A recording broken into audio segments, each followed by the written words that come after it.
Fala pessoal, estamos aqui para mais um vídeo. Meu nome é Arthur, eu sou analista de valores mobiliários e hoje a gente vai falar de empresa nova no canal, a Wilson Sons Port 3, empresa que eu nunca tinha nem olhado o resultado, hoje estreando aí no canal, faz parte daqueles esforços nossos para tentar aumentar o escopo aqui, a gente acabar falando de mais empresas diferentes, aprender negócios diferentes, né?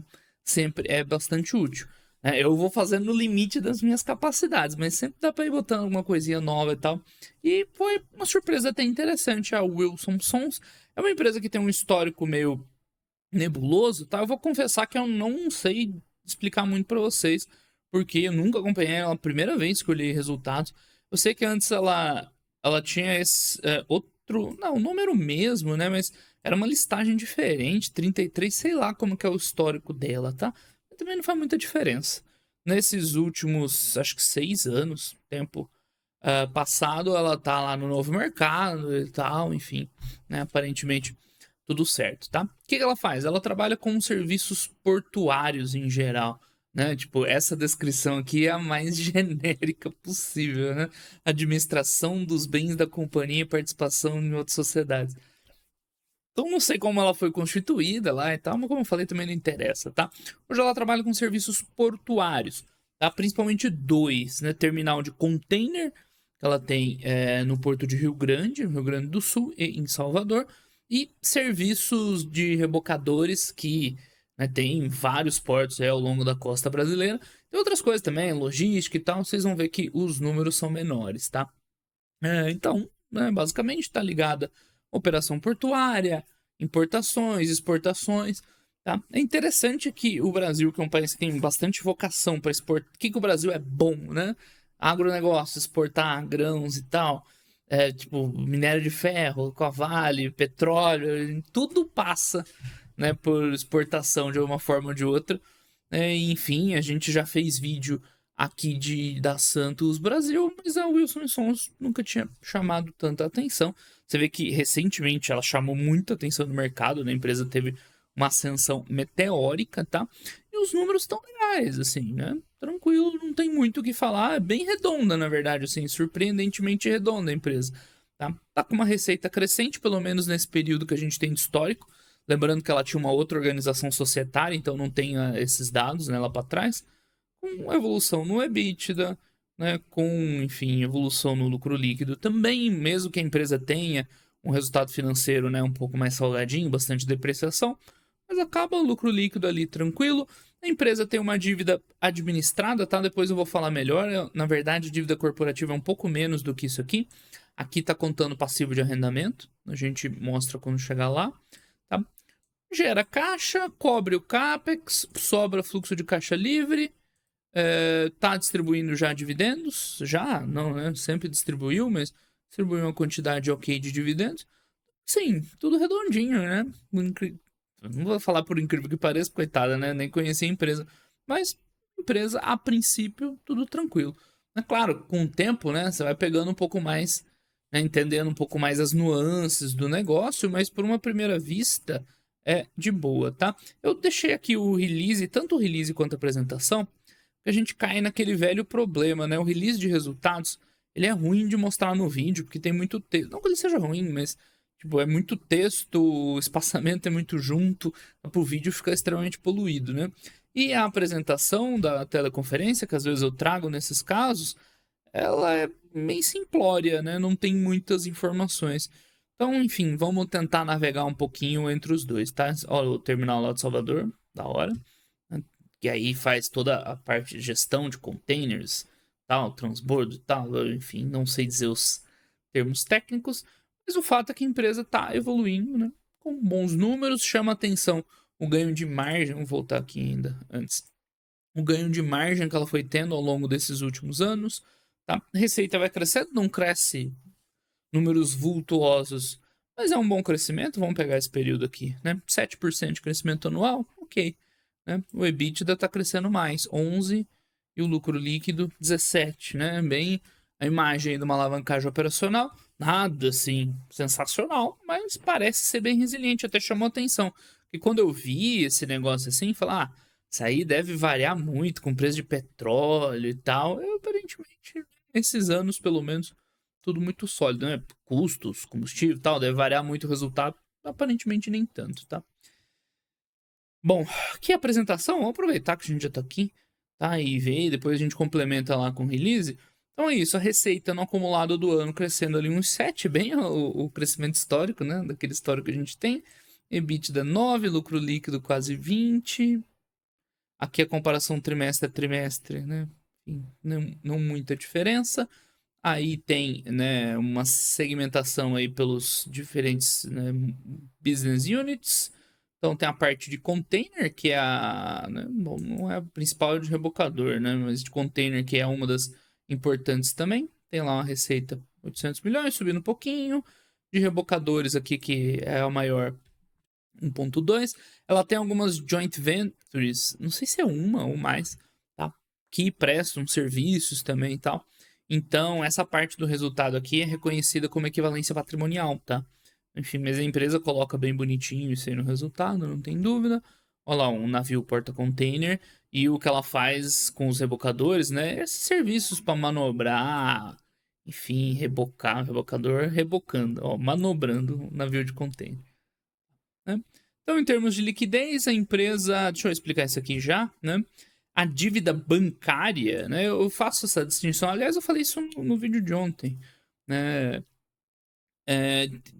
Sobre o que é dívida bancária e o que é essa dívida nova, agora com as novas regras do IFRS 16, que aqui você tem arrendamento, né, mercantil. Então, as empresas que têm contratos de arrendamento, de aluguel, como por exemplo, né, dos navios aqui e tal, né, isso passa a ser lançado no passivo aqui financeiro. Então, trouxe inclusive aqui o balanço patrimonial da empresa.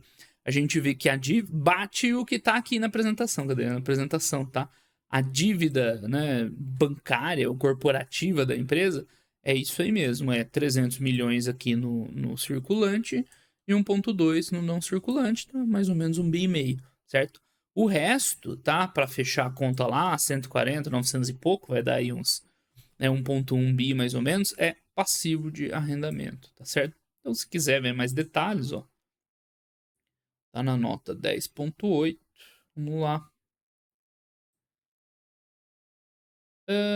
Tá, né? Então, só tem a movimentação, achei que ia ter a discriminação. Ah, não, aqui tem anos, fluxo de caixa, né? Tem só a movimentação dos passivos.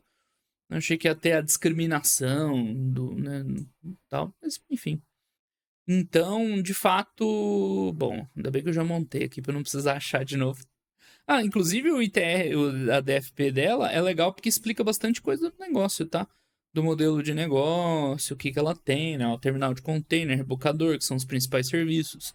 Aí os outros, agência marítima, apoio para offshore. Se a gente conhece por causa das empresas de petróleo, né? PetroRio e tal. Estaleiro, logística, e aí eles explicam tudo aqui, ó. Quem quiser entender mais, tá bem explicadinho, com os desenhos e tal. Isso aqui é a DFP da empresa, tá? Mas voltando, de fato, a dívida dela líquida é isso aqui, 1.3 bi, que aí dá um dívida líquida EBITDA bem confortável, de uma vez e meia, assim, é bem neutro, né, esse uma vez e meia. Então, a empresa está tranquila do ponto de vista de endividamento. Aqui aparece 1 bi e pouco a mais, justamente porque entrou o arrendamento, tá? Então parece que ela tá, né, com a corda no pescoço de endividamento, mas na verdade não, tá? E, enfim, eu tinha achado estranho porque a empresa tá gerando caixa, o CAPEX está controlado, né? Não paga tanto dividendo assim. Falei, como que a empresa roda com tanta dívida, né? Não teria necessidade. Geralmente, quando você tem, tudo bem, o negócio dela, intensivo de investimentos e tal, ok. Né? A gente já até pode falar mais sobre isso. Só que, normalmente, se você tem um fluxo de caixa equilibrado desse, não tem por que você ficar com uma dívida alta que, geralmente, empresa que tem essa dívida assim nas alturas, não tem um fluxo de caixa bonitinho. Né? O fluxo de caixa ou tem muito investimento, ou tem pouca geração de caixa operacional, ou tá pagando muito provento, é mais do que deveria, às vezes acontece também. Então, né, parecia meio estranho, agora descobrimos o porquê, né? Questão do arrendamento mercantil, tranquilo. Então, uma empresa, como eu falei, surpreendentemente equilibradinha, geração de caixa bem legal. O negócio dela sim demanda investimento, né? 200, 300 milhões ano para, né, o tamanho da empresa, não é um valor pequeno, tá? Mais ou menos o valor do lucro líquido dela, mas ela gera mais caixa, né? Gera o dobro de caixa, então dá para distribuir proventos. Ela vai administrando essa dívida nessa faixa aí, uma vez e meia o EBITDA, né? Igual a gente vê aqui, mais ou menos estável endividamento. E vida que segue, né? Super tranquilinho. Tá ali, ó, o outro terminal de containers que eles têm, em Rio Grande. É no Rio Grande do Sul, mas é uma cidade do Rio Grande do Sul. Que mais? Tá, aqui a gente vê os... Ah, ela tem o calendário deslocado? Nossa, eu não tinha reparado nisso, confesso. Aparentemente não, né? Mas enfim. Não sei se tá errado aqui, mas... Ah, não, 2 meses. É um M isso aqui, não é? Eu achei que fosse segundo trimestre, alguma coisa assim de 24, mas eles já estão dando aí um gostinho dos primeiros anos do ano de 2024. Lembrando, não sei se vocês sabem, aproveitar para falar, tá? A empresa ela não pode sair divulgando qualquer número assim, ela não poderia divulgar números de 2024 antes do devido resultado, né, que vai ser só lá em abril e tal.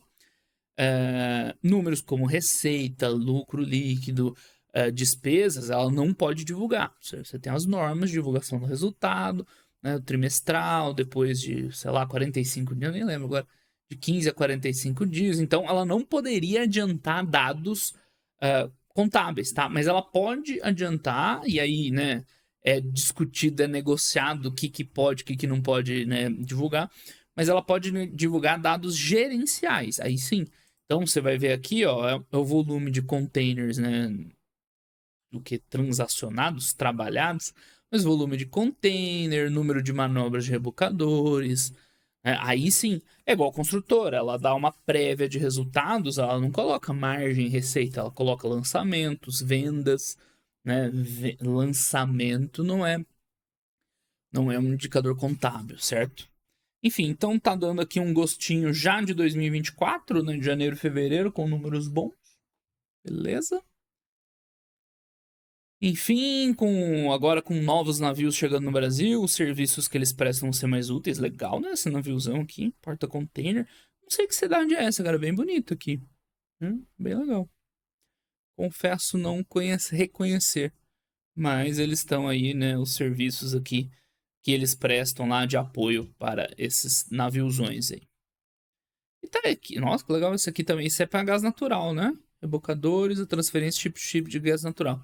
Esses tanques assim, né? Formato esférico. Para suportar a pressão lá do gás liquefeito de petróleo, é isso? Liquid natural gas, coisa assim. Enfim, deixa pra lá. Hoje não é live, não é de petróleo. A apresentação vocês viram bem simples, né? O release de resultados tem bastante informação, ele não é muito visual.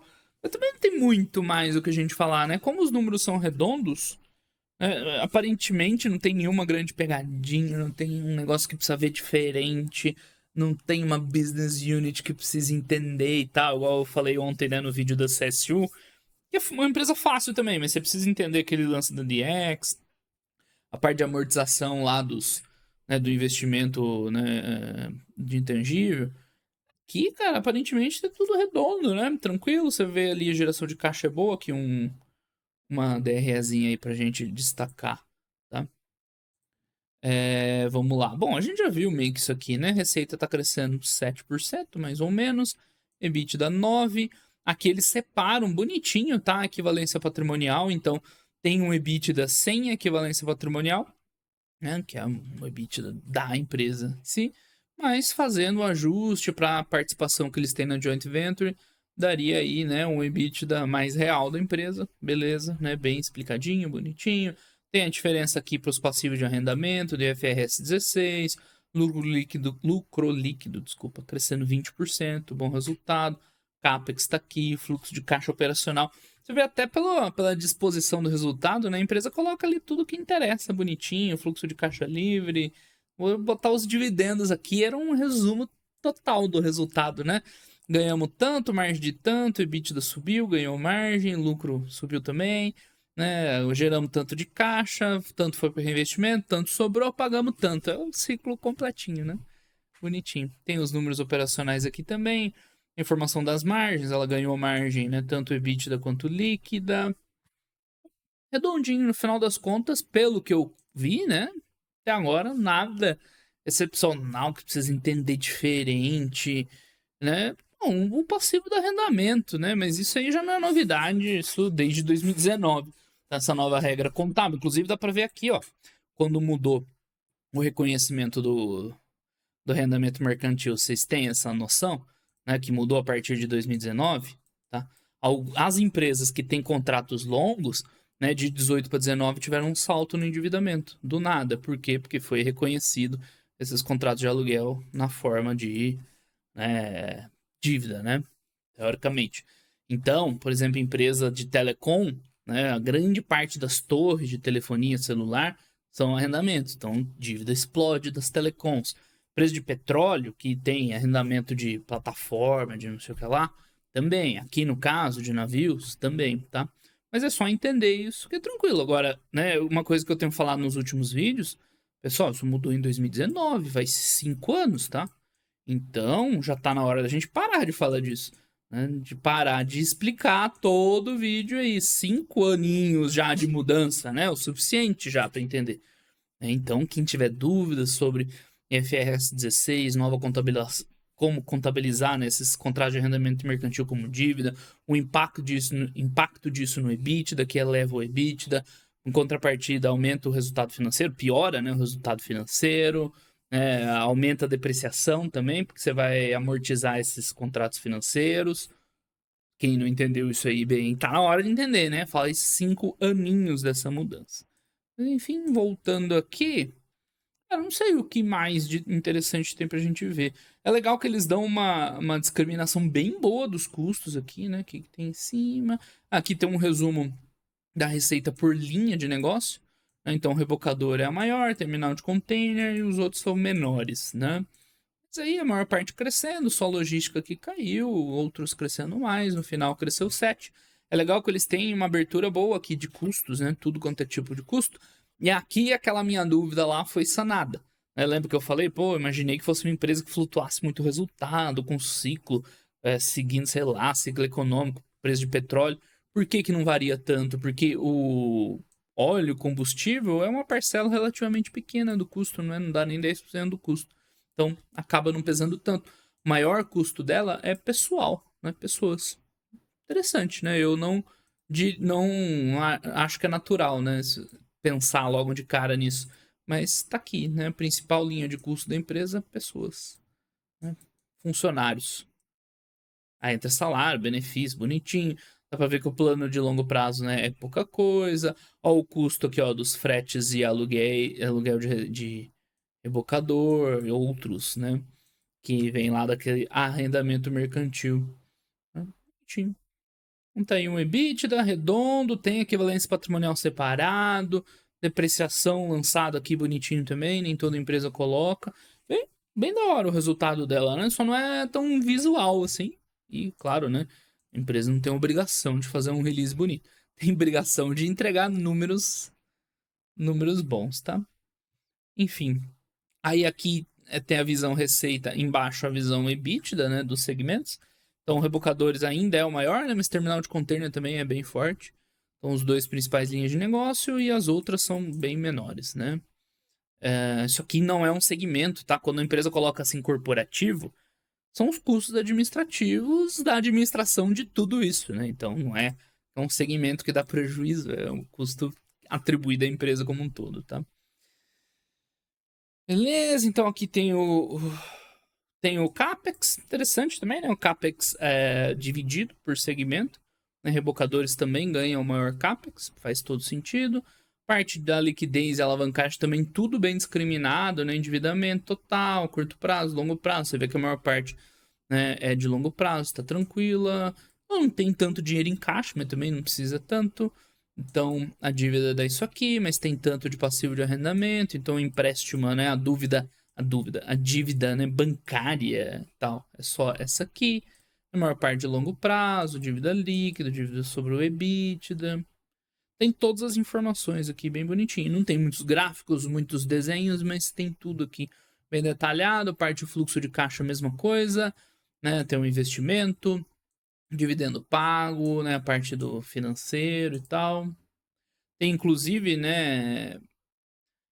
Ah, não, aumento de capital em joint venture, tá certo, né? Tem inclusive aí a movimentação entre a joint venture. Aqui tem, né, os gastos administrativos, né? Eles colocam como corporativo. Segmentação de resultado por linha de negócio também, bem bonitinho. Você pode ver a margem de cada negócio, ó. A de containers, interessante, quase 50% margem EBITDA. Quanto que é o geral da empresa? Tá onde? Tá lá em cima, né? Nossa, eu vi essa margem EBITDA em algum lugar, já me esqueci. Não sei se era no outro release, mas enfim, vamos vendo aqui por segmento. Então, margem de containers, bem legal. Tá? Aí tem alguns indicadores operacionais, não vou saber explicar exatamente o que é. Exportação, importação, cabotagem é a navegação seguindo a costa, né? Aí, navegação interior, transbordo, para fazer movimentação e tal. Né? Tanto para o Rio Grande quanto para Salvador, os volumes. O que mais? Aqui, esse é um outro segmento, tá? Segmento de logística, que já é uma margem menor. Os outros negócios não são tão relevantes para a empresa, né? Margens mais baixas. Bom, rebocador, esse é. Então, os principais são esses, né? Terminal de container, tá aqui. E rebocadores, tá? Que também tem uma margem legal, tudo mais, né? 40 e poucos por cento. Então, você vê que o core business da empresa é lucrativo. Ah, depreciação, tudo bem. Visão EBIT também é boa. Uns 30% EBIT também tá bom. Bem legal. Os outros são bem menores, né? Agência marítima, né? Você vê, mal é rentável, base de apoio também é rentabilidade bem pequena. Isso aí talvez seja estratégico ter outros serviços, ter esse tipo de serviço, né? Isso aí tem que conhecer um pouco mais a empresa, tá?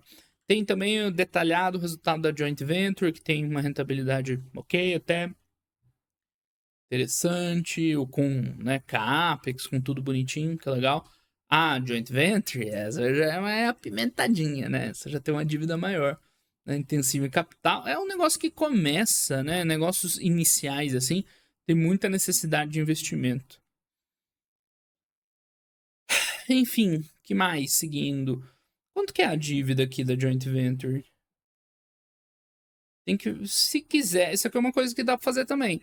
Como você adiciona o EBITDA, né? Eles estão mostrando o EBITDA da joint venture junto com a da empresa. Você pode considerar a dívida também, tá? Para fazer uma análise mais apurada. Pegar a dívida bancária, ver qual que é a participação da empresa, né? Eu não lembro de ver onde né? A 50%. Né? Então, ó, tem mais uns 300 milhões aí que na joint venture, né? Seria uma participação equivalente da Wilson Sons. Que mais que tem, velho? Haja número, velho. Tem tabela nesse resultado aqui. Que esse aqui a gente já viu, tava lá no resultado, né? Receita por linha de negócio. Mais detalhamento. Aqui tá. Agora é tudo, mas comparando quarto trimestre com quarto trimestre. Tudo que a gente viu lá. Né? Antes era o ano, aqui tudo quarto trimestre contra quarto trimestre. Bem bonita essa foto. Não reconheci a cidade, mas bem legal. Então, tudo de novo, quarto trimestre contra quarto trimestre. Mais destaques financeiros, meio que a gente já viu isso aqui também. Eles botam o terceiro tri, se você quiser comparar aqui também. EBIT, EBITDA, CAPEX, lucro líquido, joint venture, né? Bastante informação. EBITDA, o que isso aqui é? Reconciliação? Não, é EBITDA por linha de negócio. Cara, é tudo igual as tabelas lá. Beleza, vamos lá. Bom, enfim, e acaba o release do nada, assim, né? Não fala nem o endividamento, só aparece nas tabelas. Então é isso. Os números da empresa são bem legais, né? Tudo redondinho, bonitinho, né? O mercado deu uma disparada dela. Agora é uma empresa de 8 bi, relevante, né? Um tamanho, um valor de mercado bem bom, né? Ela tá lucrando 400, tem um EBITDA de 800 e pouco, 900, tá? Ok, né? Razoável. Não é nenhuma galinha morta, né? Não dá pra dizer que tem preço excessivo. Claro, né? Você vai ter que avaliar aí o que ela tá entregando de resultado, de crescimento, está condizente com esse valor, tá? Mas, enfim, essa alta aqui bem justificada pelos números da empresa. Nessa época aqui, ó, 2019, 2020, quanto que era o valor de mercado dela? Eu já passei. Tá, só tenho dado até 2021 aqui. Como é que seja? 2021, 4 bi, né? Era mais ou menos por aqui. É, que eu já não sei se é aqui pra cima ou não. É pra cima, né? Porque tá 18, tava mais ou menos uns 9. Mas ela valendo aqui uns 4, 5, tal, seria o quê? Metade, né? Valia uns 2 bi de reais. Aí era meio galinha morta, né? Porque ela já tinha um resultado legal. Mesmo 2021, 2020, os números já eram legais, tá? Agora já tá aí na boca do mercado, já tá valendo, né? O que o mercado julga útil. Mas bons os números, tá? Vou deixar um 4 estrelinha aqui. A gente vendo mais do negócio e tal. Mas se manter isso aí tá excelente. Bom, primeiro comentário meu aqui da Wilson Sons, resultado do ano de 2023. Tá? Eu vou colocar mais geral, porque é o primeiro resultado que a gente coloca, né? A empresa tem se mostrado resiliente, com resultados crescentes ao longo dos últimos anos.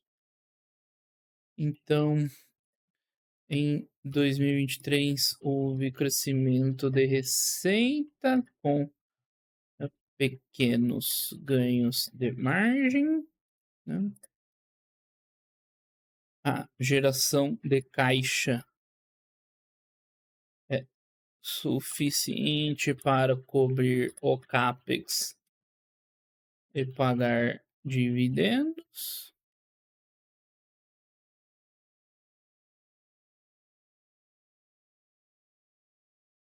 A empresa, a empresa tem o endividamento controlado, né, na casa tá aqui de 1,5x 1,5x EBITDA. E deixa eu fazer um comentário aqui sobre o negócio, né? No geral, o negócio parece ter bons fundamentos no longo prazo. O que, que eu quero dizer com isso, né? Bom, para o Brasil é um país exportador, né? E ao que tudo indica, vai continuar sendo. Com o agronegócio crescendo cada vez mais e tal. Então, você tem aparentemente, né, um ramo no negócio que deve, ao longo do tempo, continuar indo bem. É óbvio, isso não é garantido que a empresa vai bem, né? Aí é outra história e tudo mais. Mas estar num setor que é promissor, assim, né? Que promete que continue crescendo, já é né, um bom sinal, tá? Então, a Wilson é um assim, né? Wilson Sons, vírgula, acho que é isso. Tava no release. Escrever desse jeito, tá? Sons tem números muito redondos, com um crescimento modesto, né? O crescimento não é espetacular. Um crescimento modesto, mas né, rentável, com dívida controlada, gerando caixa, CAPEX, né? Tá junto para sustentar CAPEX e dividendos, né? Para dar uma avaliação um pouco mais aprofundada, precisava entender melhor os objetivos de longo prazo da empresa. Vai ser ficar ali ganhando aí, né, esse crescimento orgânico ou fazer grandes investimentos, né? E para entender um pouco melhor. Não parece que é o que aconteceu nos últimos anos. Nesses últimos anos parece ter sido algo bem orgânico ali, vai crescendo um pouquinho, tal. Operação sem grandes investimentos, sem grandes riscos, né? Entregando ali sempre um resultado, né? A princípio, parece ser um bom negócio e né, desde que a empresa não faça nada de muito diferente, né? Promete, tem tudo, né? Para continuar né, nessa trajetória de crescimento e bons números. se as coisas virarem. Porque assim, é curto esse histórico, mas já tem uns bons anos, já passamos por uma crise grave no período. Aparentemente a empresa nem piscou, né? Agora, veio aí um sinal de um ciclo desfavorável, veio alguma coisa que impacte ela, né? A gente já teve preço de petróleo alto, preço de petróleo baixo, já teve uma crise grave, câmbio, acho que não mudou muito, mas enfim, né? Ela não parece ser muito suscetível a crises, mas claro, né, tem que ficar de olho. Me parece tranquilo. Aí, caso ela decida fazer algum movimento novo, grande e tal, tem que ver ali com calma como é que vai ser, o que vai acontecer.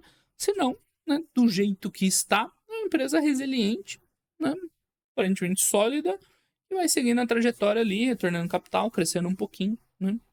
Tá dentro aí do que muita gente espera das suas empresas. Tá certo, pessoal? Então, uma boa surpresa. Olhar o Wilson Sons, eu achei bem interessante, pelo menos. Me surpreendeu como ela é redondinha. Tem nada de diferentão para falar sobre ela, nenhuma grande pegadinha, nada no fluxo de caixa diferente, nada na DRE que tem que ajustar, que tem que. Redondo, crescendo, entregando ali aquele resultado. Não é espetacular, tá? Mas é bom, com certeza. Então é isso aí, pessoal. Por hoje é só um grande abraço a todo mundo. Até os próximos vídeos. Valeu!